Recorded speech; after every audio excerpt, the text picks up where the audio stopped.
Hi, my name is Crystal and I have been a professional pet stylist for 18 years. Today, I would like to discuss with you the importance of finding a professional groomer and not an illegal in-home groomer. The grooming industry is completely unregulated. What that means is that the state nor the country steps in to regulate anything we do. It's very sad for us because there are so many people that should not be in the business that are. And we do tend to get a lot of people that are just looking for a way to make a living rather than actually having a passion for the animals. Unlike hairstylists, the state tells them that they must take and pass a test to meet all requirements to receive a license to work with people. Dogs don't have that. So anyone, and I mean anyone, can pick up a pair of clippers and say, "I'm a groomer," and start charging you, even though they shouldn't even be touching your pets. Now, there are some in-home groomers out there that are actually quite skilled and have worked in salons and may have many years experience. However, if they are running their business illegally out of their home, that means they are not providing insurance. And even the best pet stylist will sometimes have accidents with animals. After all, they are very wiggly little creatures, and we can't just tell them to be still and magic happens. Poof, they're still. Sometimes accidents are completely unavoidable and not the fault of the groomer at all. But what happens when you're using an illegal in-home groomer that doesn't carry insurance?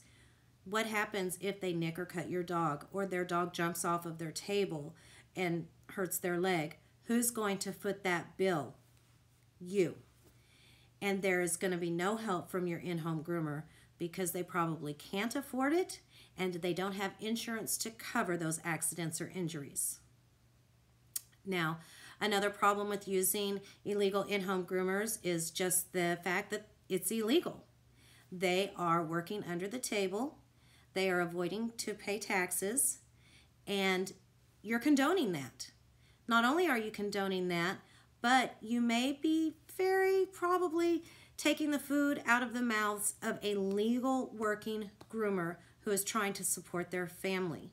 And when you use a local business, you are also putting money back into the community. Now, I am very understanding about the struggles of the cost of living. And I know that grooming can become quite expensive, especially for those people who have multiple pets. However, here in the South, pets are considered property and also considered a luxury. So when you took on a dog that was high maintenance, you made a commitment to paying higher grooming costs. So there are some ways that you can keep your grooming costs low.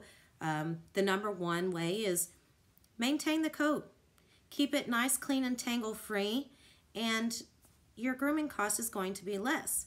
So if you like to go 6 months between grooms or even 3 months between grooms and you're not maintaining that coat in between, it's going to take twice as long to groom that dog as it is going to take to groom a dog that comes in on a regular basis.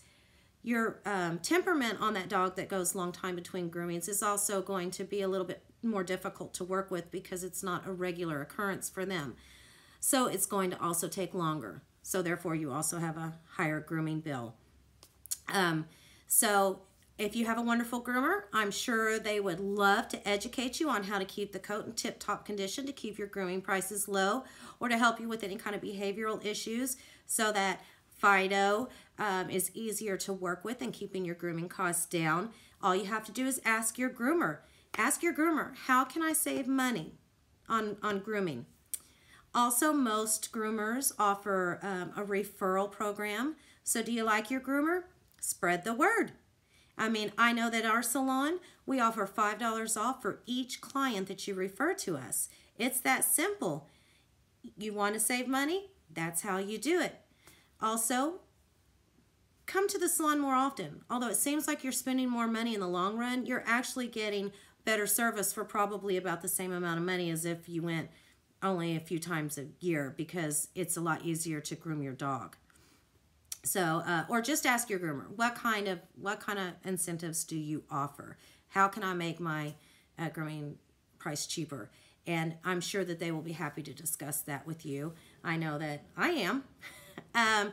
You can also check out their Facebooks and their web pages and things like that to see if they're running any specials. Most groomers will run a special, especially after the holidays when the season is a little bit slow. It's rare to find specials in the summertime. That is the peak season. So just ask your groomer, what can I do? What kind of specials do you offer? So there you go. There's all the reasons you need to choose a professional groomer over an illegal in-home groomer. Just remember in the future that when you're trying to save a few dollars, that first and foremost is your fur baby's safety, and that is exactly why a professional groomer is the route to go. This was my first video, so excuse any mistakes. I had a lot of fun making it. Hope to make a lot more educational videos in the future, and I look forward to you watching. Have a great day.